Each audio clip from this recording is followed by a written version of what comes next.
Hoy, en Supercast, vamos a sumergirnos en el universo del antihéroe favorito de los cosplayers, el hombre que no puede morir, el mercenario más bocón del universo Marvel. Capitán M, Super Goldstein y Zaius Man salen a golpear cabezas de la mano de Deadpool.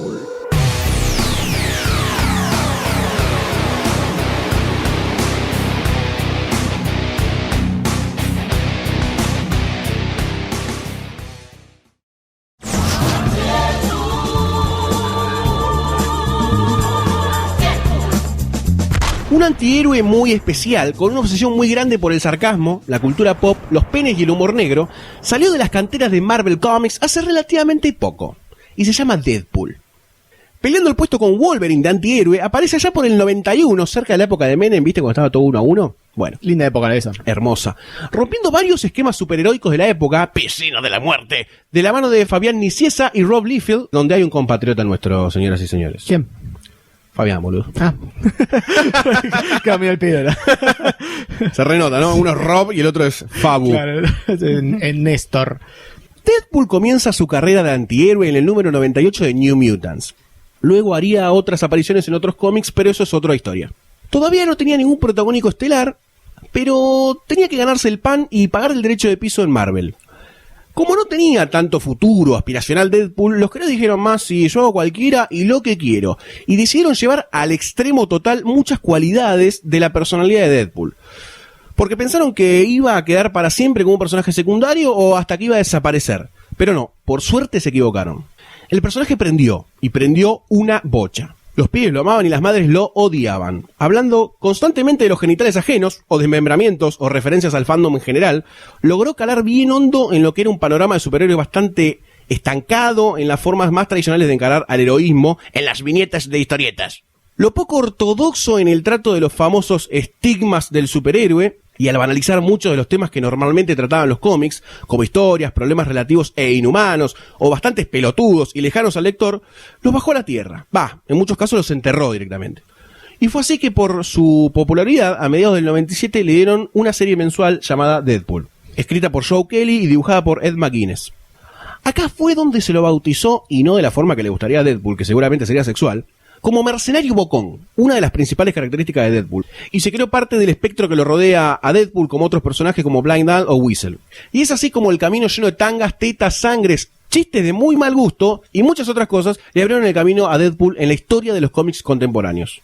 Pero esto era en el espectro más general del público comiquero, y con el consumidor hardcore, ¿qué pasaba? La principal crítica era, pero esto es todo chiste de pito y boludeo. Sí, así eran parte de Deadpool. Decían que tenía poco trasfondo, poco contenido, que era tan poco convencional que chocaba con muchas cosas ya planteadas o las destruía. Que era un personaje para adolescentes, por lo boludo que era, y el bajo calibre emocional o existencial. Pero es verdad, lo decían. Pero esto es el yin y el yang, el blanco y el negro, el asado y la ensalada. Por otro lado, una horda de lectores muy despiertos rescatan de Deadpool esto de hacer de sí mismo una crítica a la industria, el encare genérico y normalizado de los superhéroes y sus historias. Rompe completamente algunos de los mitemas o de las mitologías que plantearon los cómics a lo largo de la historia, en general introducir sexo, humor negro, antiheroísmo y una suerte de autocrítica bastante fuerte. Otros cómics o personajes también lo hacían, pero fue un caso paradigmático de la introducción de todos los elementos juntos en un solo superhéroe, y de una forma bastante extrema. Y por todo esto, Deadpool es un personaje que se lo ama y se lo odia por todos lados. Es muy popular, carismático, rompe la cuarta pared y logró acercar a muchos lectores jóvenes y nuevos en la década del 90 al mundo del cómic, pero siempre se lo trata con cierta liviandad por parte de la crítica. Pero con su humor negro, sus chistes glandulares o la referencia a la cultura pop, logró ganarse el corazón y los pitos de muchos lectores.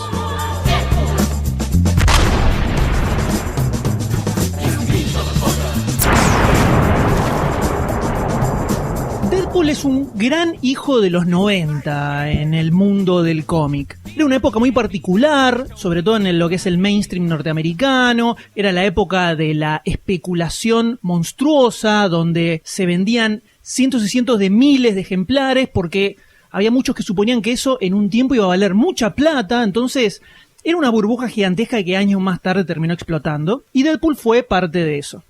Fabián Nicieza es un guionista originalmente argentino, que a los 4 años fue a vivir a Estados Unidos, que hacia mediados de los 90 era bastante hot dentro de Marvel, escribía muchos títulos bastante populares, y Rob Liefeld es el mejor ejemplo de la noventosidad en el mundo del cómic. Es el menemismo del dibujo en historieta hecho carne, el señor Rob Liefeld.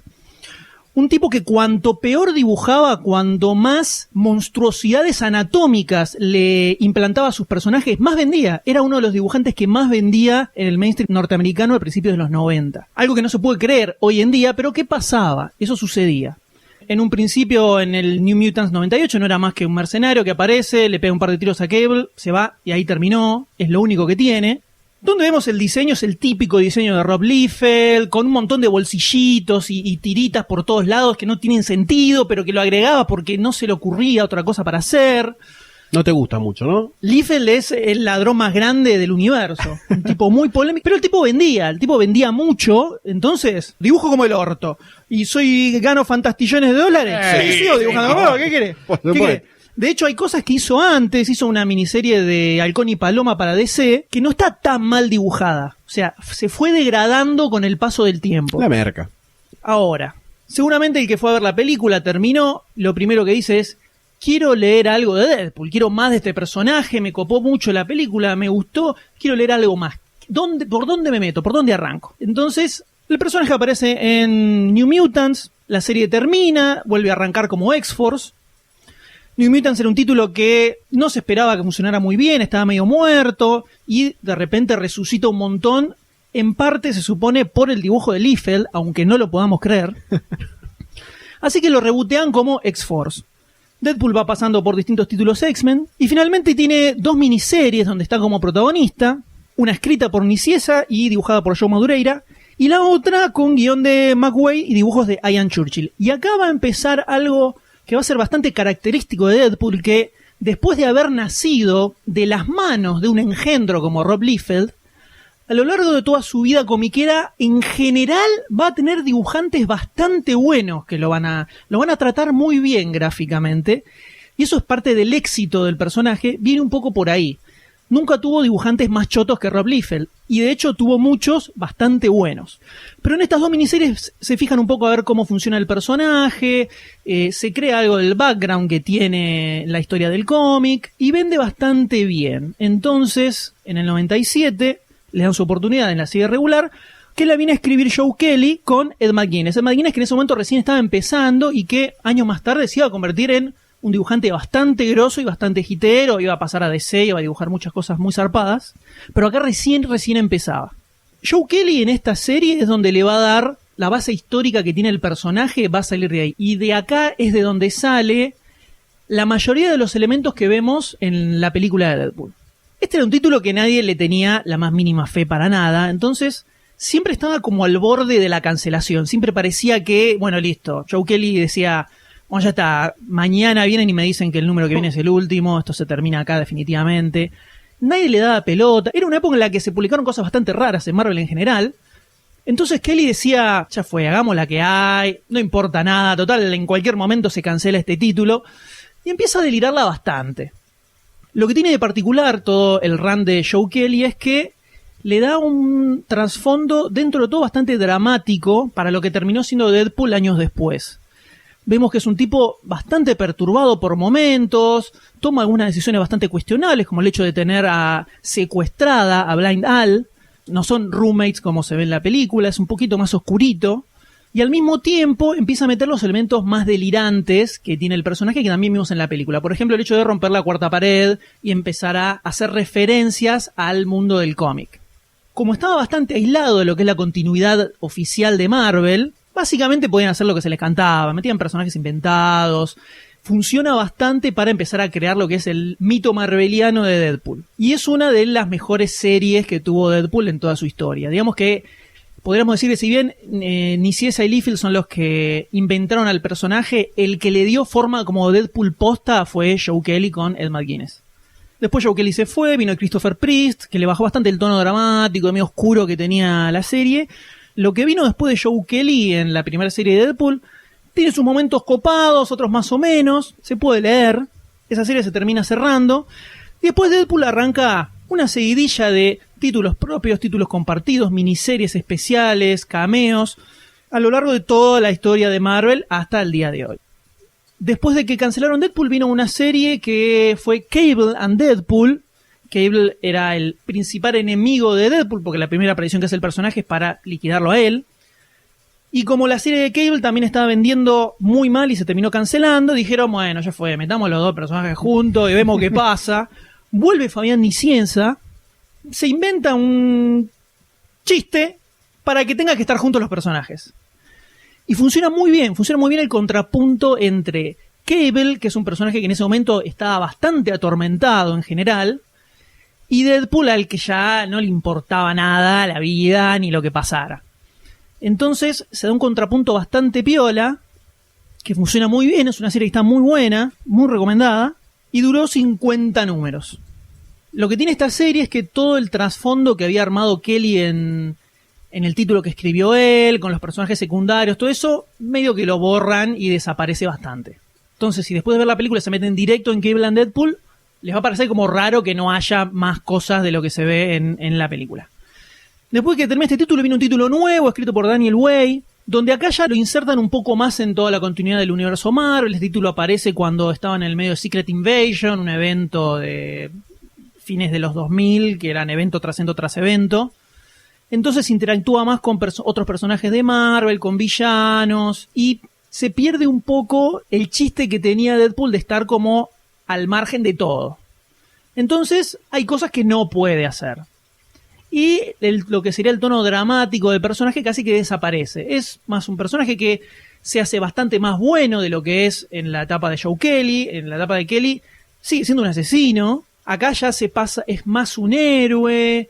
Está muy en contra de Norman Osborn, que en ese momento estaba como controlando a todos los héroes, había agarrado villanos que los había transformado en héroes y la gente no lo sabía. Entonces se mete mucho en todo ese trasfondo que a mí me parece que un poco le baja el chiste que tenía Deadpool. Pero es una serie que vendió muy bien y es el momento en el que Deadpool se empieza a hacer bastante más popular por fuera de lo que sería el fandom marveliano. Acá la deliran bastante también por momentos, cuando no está peleándose con algún villano posta de Marvel. Meten cosas un poco locas.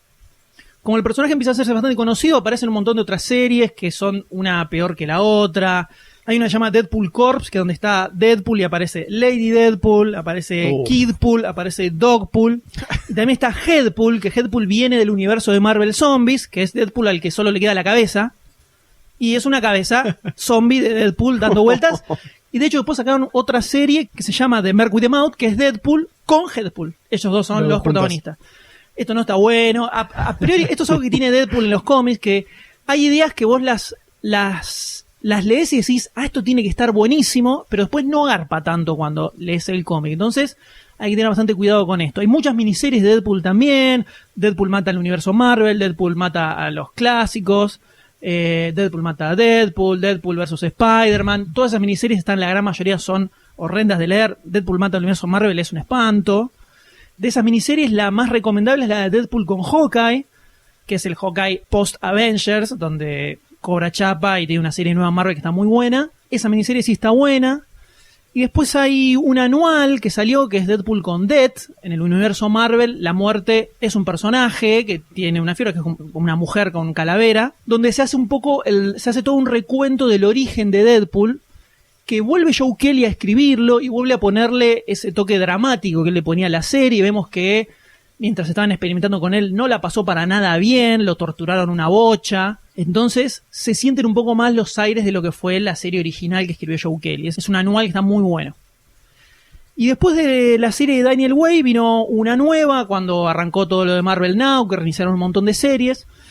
Ya Deadpool totalmente metido en el universo Marvel, pero con cosas bastante delirantes. Los guionistas son Brian Posey y Gary Dugan, que son dos comediantes, que empiezan a meter cosas al principio un poquito más delirantes, después no tanto, pero por ejemplo el primer arco, que es uno de los más conocidos, es Deadpool tiene que enfrentarse a los zombies de los expresidentes de Estados Unidos.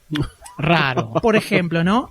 Que conceptualmente suena como recopado, después en el cómic no es tan así. Está bueno, por momentos sí, por momentos no. Algo que tiene en particular esta serie es que en algunos momentos le vuelven a poner un poquitito del toque dramático que tenía la etapa de Kelly. No es como la de Daniel Way, donde es un viva la pepa. Entonces es un poco más piola que la que vino antes. Y después esa serie terminó cuando arrancó todo el bardo de Secret Wars, pero hay una bocha de cosas de Deadpool para leer.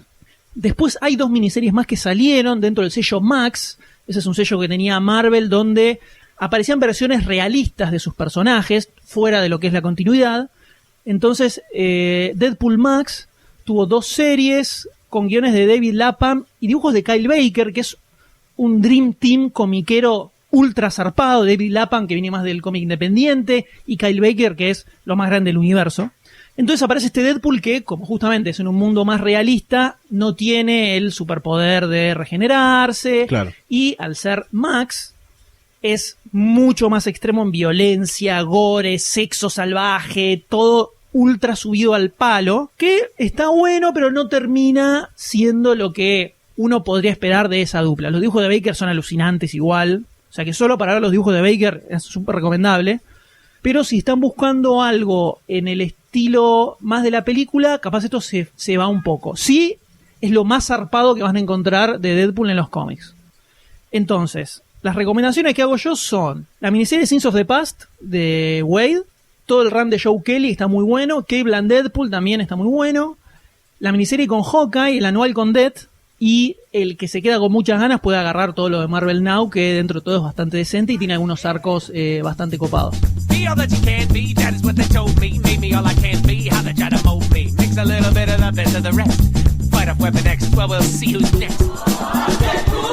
Pero Deadpool, antes de llegar a la pantalla grande, también estuvo en otro gran medio que últimamente está muy presente en todos, que es el de los videojuegos. Si bien tuvo distintas presencias en otros juegos, por ejemplo en Marvel Ultimate Alliance o en Marvel Avenger Alliance, perdía participaciones, era un personaje donde vos podías elegirlo. El hit lo tuvo con su propio juego, Deadpool. En el año 2012 se empezó la tratativa de hacer este juego. Activision, como publisher, contrató a High Moon Studio para que desarrolle el juego. Y empezó una especie de publicidad viral contando como si fuera el mismísimo Deadpool el que quería realizar el juego, el que estaba obligando a los programadores a desarrollarlo. Siempre que se lanzaba algún notificado de prensa de la parte de Marvel, siempre hablando en primera persona como si fuera el propio Deadpool el que estuviera haciendo todo. El juego se terminó lanzando en el 2013. El guión era de Daniel Way, el mismísimo guionista, durante los años 2008 a 2012. La voz estaba interpretada por Nolan North. Nolan North es el tipo que si jugaste a un juego de los últimos 10 años habrás escuchado la voz. Estuvo en Uncharted, estuvo en Team Fortress, estuvo en un montón de juegos, así que lo habrás escuchado. Es el mismo que hizo la voz de Deadpool también en Shattered Dimension, otro juego. Y el juego se basa en un poco una historia media meta, muy a lo Deadpool. El tipo ya dentro del juego está presionando a los desarrolladores, los amenaza para que hagan un juego sobre él, los desarrolladores le tiran un guión y él empieza a actuar con el guión, pero sin entender bien por qué, porque lo leyó medio por arriba, entonces empieza su historia desde ahí. El modo de juego es medio duro, los controles son también duros, se vuelve muy repetitivo, muy rápidamente. Pero lo que tiene el juego es todo lo que está guionado, todas las partes, las escenas, los cutscenes, distintos diálogos que va tirando el personaje cuando está o atacando enemigos o está recibiendo golpes. Todo está muy bien realizado, muy cómico, todas las situaciones que se presentan. Hay muchos personajes, aparece Wolverine, por ejemplo, aparece Psylocke, Cable, aparece Rogue también. Y con cada uno de estos personajes se va haciendo con una pequeña introducción, siempre desde el punto de vista de Deadpool, que va contando quién es ese personaje, los poderes que tiene, así que si sos un ignoto de todo esto, con este juego puedes ir viendo todos los personajes estos que te presenta y entendiendo un poco qué pito tocan en el universo Marvel. Tiene escenas muy graciosas. Hay una donde tenés que despertar a Wolverine a cachetazos y a medida que vas cacheteándolo va tirando distintas frases, primero odiándolo, después enamorándolo, después odiándolo de vuelta. Va pasando por un montón de aspectos. Cuando dejas el personaje quieto también, siempre está rompiendo la cuarta pared, siempre está hablando con personas en su cabeza que le dicen lo que tiene que hacer o lo que no tiene que hacer. Una escena con Cable también muy buena. en la que Cable empieza a hablar del futuro y empieza a hablar de que tiene que defender al mundo, y Deadpool está harto ya de toda esta situación que pasa con Cable todo el tiempo, y empieza a hablar consigo mismo, empieza a imaginar cosas, empieza a llorar en un momento. Todas estas partes están muy buenas, y el juego básicamente vale la pena por esto, vale la pena por todos estos pequeños eventos que se van dando todo a lo largo de la campaña, que tampoco es tan larga, a veces unas 6-7 horas. Y si no quieren jugar este juego, en YouTube tienen una edición especial subida por varios autores, algunos con subtítulos en español, otros solamente en inglés. Compilan todas estas escenas, estas pequeñas escenitas y todas esas partes animadas del juego que no son gameplays en un solo video, y te va contando toda la historia que va viviendo Deadpool con todas las partes graciosas para recagarte de risa. Dura 1 horita más o menos, así que si tenés 1 horita al pedo, mirate esto porque es muy muy divertido, y si quedaste con ganas después de la película, clavátelo ahí tranquilo. In the crib. Crib? It means domicile. I don't know what that means. Ahora, esto es Deadpool, pero hay algunas otras cosas que se han hecho en el universo del cómic que un poco tienen la onda de Deadpool. Cuando se dice que Deadpool rompe la cuarta pared. Eso es algo que ya se hizo antes de Deadpool en el cómic y que se hizo muy bien. Entonces, si vos agarrás Deadpool, lees algunos de los cómics que yo recomendé, te lees todo Deadpool y querés más, tenés ganas de más, tengo otras cositas para recomendarte para leer. ¡Sorpresa! Que para mí son mejores que Deadpool, pero eso queda a criterio del lector, por supuesto, ¿no? A Leve mucho Deadpool no le gusta, ¿no? Pone cara de asco cada que lo dice. No. Deadpool está tiene cosas buenas, no es la gran obra maestra del cómic como pareciera. Particularmente a mí lo que más me gusta es la etapa de Joe Kelly y el Cable and Deadpool. ¿Qué otros cómics se pueden leer que un poco sigan la línea y el tono que tiene Deadpool? Yo tomo nota, tío M. Cuando hablamos de el comic awareness, el hecho de saber que el personaje está dentro de un cómic, que sea consciente que es un personaje de historieta, o un personaje que llevó esto al extremo de una manera magistral. Gaturro. No. Ay. She-Hulk de la mano de John Byrne. Esto es en los 80. En esa época John Byrne, van a escuchar que lo vamos a nombrar bastante en este podcast. En ese momento Byrne era Dios, básicamente, en el universo de el cómic norteamericano, específicamente de superhéroes. Como para poner una comparación tranquila. Dios. Era Dios. Venía de hacer toda una etapa de los Cuatro Fantásticos, que es lo más grosso del universo, después de lo que hicieron Lee y Kirby. Después iba a ser el encargado de resucitar a Superman en el 86, cuando se reboteó todo después de Crisis en Tierras Infinitas. Fue el que, junto con Chris Claremont, convirtió a los X-Men en los X-Men zarpados que conocemos. Cuando Claremont, guionista, toma el título que había sido cancelado, lo habían resucitado y estaba medio ahí, hace team up con John Byrne, que empieza a meter un poquito mano en los guiones, es donde explota el título de los X-Men, y todas las sagas clásicas que conocen de los X-Men salieron de acá. Todo el tema de Phoenix Oscura, Día del Futuro Pasado, estuvo este señor metido ahí. El M en ese momento se está desnudando mientras dice todo Entonces, en los 80 John Byrne era lo más grande del universo, totalmente, totalmente. Y le había agarrado mucho amor al personaje de She-Hulk, que ya lo había metido en su etapa en los Cuatro Fantásticos. Entonces le dan su propia serie. Y el tipo agarra y dice, ¿qué puedo hacer con este personaje? Entonces decide hacer que She-Hulk sea un título absolutamente cómico y que el personaje sepa que está en una historieta. Pero no como sucede en Deadpool, que es muy cada tanto que hace referencias al cómic dentro de la serie. En algún número dice, sí, nosotros está con un personaje, y dice, sí, nos vimos en el número 14, esa onda. Bueno, cuando mata a todo el universo Marvel, termina el cómic yéndose del cómic a matar a los supuestamente creadores de ese tomo. Pero acá el hecho de que She-Hulk sabe que es un personaje de cómic es central en la tira. Todas las tapas le hablan al lector haciéndole un chiste de algo. El primer número es She-Hulk con un X-Men en la mano y dice, si no compras mi serie, voy a ir a tu casa, voy a romper todos tus números de los X-Men. Ese es el tono que tiene el cómic. Todo el tiempo She-Hulk lo está bardeando a Byrne por las boludeces que hace en el cómic. Le dice, este villano de mierda me vas a poner, déjame hinchar la bola, me estaba bañando y me vienen a atacarme en mi casa. Es así todo el tiempo. Salta de viñetas. O sea, es un delirio total. John Byrne es un tipo muy polémico, no tiene todos los amigos que uno se podría imaginar en el universo de la historieta, siempre se peleó mucho con todos y varias veces lo rajaron a la mierda. ¿Con fundamentos o es un loquito? Y digamos que los editores decían, che, ¿por qué no haces esto? Y además le chupaban huevo lo que le dijeron los editores. Como todo genio, ¿no? Obvio. Sí, nosotros. Entonces, después del número 8 de la serie She-Hulk se va, vuelve del 35 al 50, creo, casi en el final. pero todo lo que escribe él en She-Hulk es increíble, espectacular, mucho más delirante de lo que vemos en Deadpool. En los últimos números, cuando ya se veía que iban a cancelar la serie, la dibujaba a She-Hulk casi en bolas en la tapa y el personaje mismo decía, claramente esta imagen no tiene nada que ver con lo que pasa adentro, pero de alguna forma tengo que tratar de vender mi título. She-Hulk decía eso mientras estaba casi en bolas en la tapa de sus cómics. Muy bueno, un cago de risa, súper recomendado She-Hulk de John Byrne. Si te copó Deadpool, esto te va a gustar seguro. Adicionalmente también hay otra serie de She-Hulk que escribió Dan Slott y que dibujó Juan Bobillo, dibujante argentino, que un poco toma el tono humorístico que tenía la serie de Byrne. Esto ya es más entrados los 2000. She-Hulk es la prima de Hulk, de Bruce Banner, que le hace una transfusión de sangre, entonces toma la fuerza de Hulk, se hace verde y súper gigante, pero está buena y mantiene la inteligencia y la mente de la mina normal, digamos. No es un bruto como Hulk. Y el laburo de ella era de abogada. Entonces, en esta serie nueva que hace Dan Slott, te muestra ella laburando de abogada, justamente, pero especializada en casos relacionados con superhéroes. Entonces, muy bueno. Todo el bardo legal que tienen los superhéroes está ella metida en el medio. Aparece el Living Tribunal que la lleva para ser abogada en un juicio intergaláctico, Spider-Man que quiere hacerle un juicio a JJ Jameson porque lo difama siempre en el diario, todos los quilombos legales que había en el universo Marvel, ella era la que se encargaba. Es una serie que es un cago de risa, que lógicamente duró muy poco porque no vendía una goma, pero lo que salió es muy bueno, súper recomendado, también muy delirante. Si cruzamos el charquito y vamos a las islas de DC Comics, vamos a encontrar un personaje super under, muy poco conocido, que se llama Ambush Bug.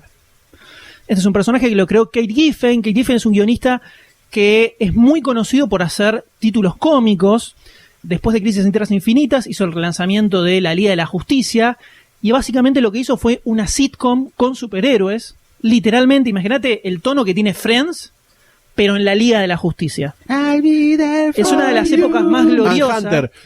Es una de las épocas más gloriosas de la Liga de la Justicia, que los lectores argentinos le tienen mucho cariño porque es lo que se publicaba acá, cuando Editorial Perfil publicaba los cómics de DC. Es maravilloso. Y en un especial de DC Presents creó este personaje que inicialmente era un villano cualunque de Superman, que estaba creado para que fuera ridículo, pero que le dieron la posibilidad de cada tanto hacer algún one shot o cosas bastante rebuscadas con el personaje, que como a nadie le interesaba, no estaba dentro de la continuidad de nada, a nadie le daba pelota, el tipo hacía lo que quería. Entonces llegó a tener un par de miniseries donde hace cualquier cosa, se enfrenta a varios personajes, incluso lo terminan echando del universo DC por los bardos que hacía, y todo el tiempo rompe la cuarta pared también. Sabe que es un personaje de cómic, bardea a sus creadores, bardea todo lo que le está pasando en ese momento, y siempre trata de buscar formas de que su título venda. Entonces trata de que Superman aparezca en su cómic, trata de meter personajes conocidos para ver si le puede dar un poco más de chapa, todo ese tipo de cosas. Muy delirante, está muy bueno, es muy poquito lo que hay de Ambush Bug. Lo más recomendable son las 3 miniseries que tuvo, que una es se llama Ambush Bug, otra es Son of Ambush Bug, que es donde lo termina echando el universo DC, y después hay una que apareció hace unos años que es Ambush Bug Year One, todas escritas por Kate Giffen. Y después tenemos otro cómic que no es ni de DC ni de Marvel, es un webcómic muy poco conocido. Creo que en Argentina la conocen 2 personas más. Y llegué a ver en una Comic Con a un flaco con un cosplay de Dr. McNinja. Gran nombre. Dr. McNinja es un personaje que obviamente es un ninja, viene de una familia de ninjas. Puede ser un doctor. Pero que además es un doctor. Listo, ya está. Es un genio. Entonces, siempre está vestido con su traje de ninja, capucha, todo, pero además tiene, por supuesto, un guardapolvo de doctor, obviamente. Que de hecho, su padre está muy dolido con él por el hecho de haber seguido la carrera de médico en lugar de haberse dedicado a ser ninja directamente. Es un universo totalmente delirante, pero delirante al extremo. Pasa cualquier cosa. El Dr. McNinja tiene un ayudante que se llama Gordito Delgado, que es un pequeño niño mexicano de 12 años que a pura fuerza de voluntad se hizo crecer un mostacho porque quería ser hombre, entonces hizo fuerza y le salió un bigote. Es un pibito que es como el sidekick, podríamos decir, de Dr. McNinja, que monta un velociraptor que se llama Yoshi. McNinja le puso de nombre Yoshi por el personaje de Super Mario. y que siempre lo acompaña en sus aventuras, y tiene historias totalmente delirantes. Uno de sus archivillanos es King Radical, que viene de un universo paralelo, que es la Tierra Radical, donde todo es espectacular, y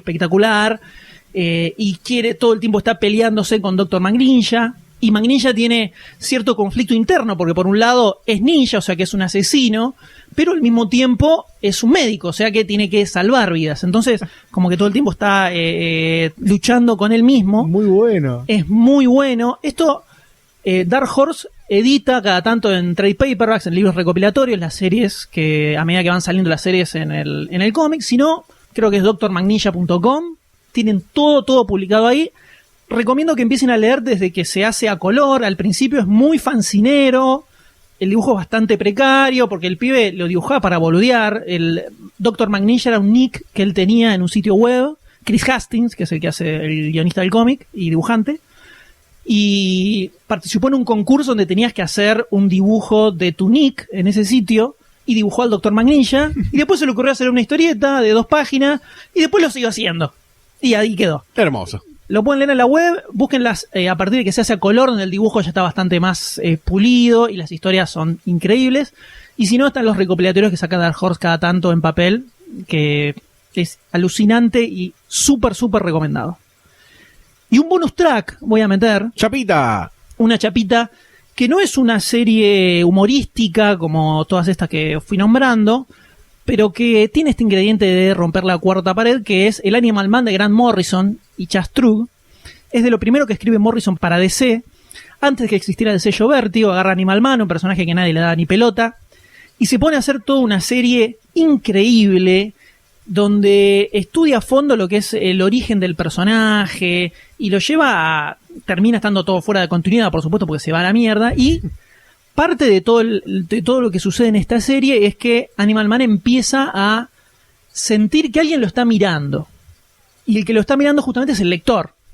Y eso que empieza en una sola viñeta, empieza a escalar, y al final de la serie se va a la concha de la lora. Al margen de esto, Animal Man es uno de los mejores cómics de la historia del universo. Es para mí lo mejor que hizo Grant Morrison. Y si te gustan las historietas, tenés que leer el Animal Man de Grant Morrison solo porque existe. Pero además tenés este pequeño ingrediente que es pequeño dentro de lo que es toda la historia, de que también rompe la cuarta pared, igual que Deadpool, igual que She-Hulk, igual que Ambushbag. Anonadado quedé. Así que con todo esto tienen para darse una panzada comiquera que van a terminar empachadísimos, muchachos.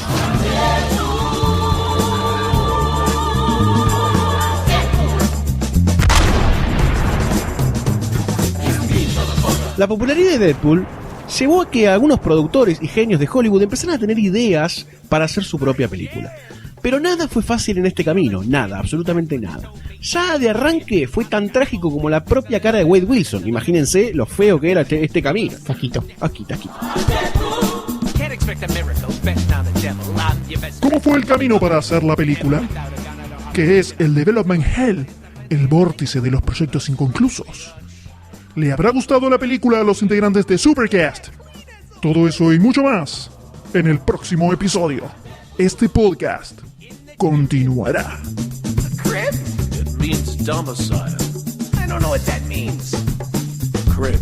Yeah, crib. Like where we live. Who's hungry? Este fue el primer episodio de Supercast, el nuevo podcast de Lunfa FM sobre el universo superheroico. Si estás escuchando desde Demasiado Cine, ya mismo busca Supercast en iTunes, iVoox o en tu aplicación de podcast favorita, así no te perdés los próximos episodios. Si querés participar del candente debate de este episodio, entra a la comunidad de Demasiado Cine en facebook.com/groups/Demasiado Cine. Nos puedes encontrar en Twitter y Facebook como Lunfa FM o directamente entrar a nuestro sitio web lunfa.fm, donde también vas a encontrar un montón de otros podcasts increíbles, como Podawans, recorriendo todo el universo de Star Wars.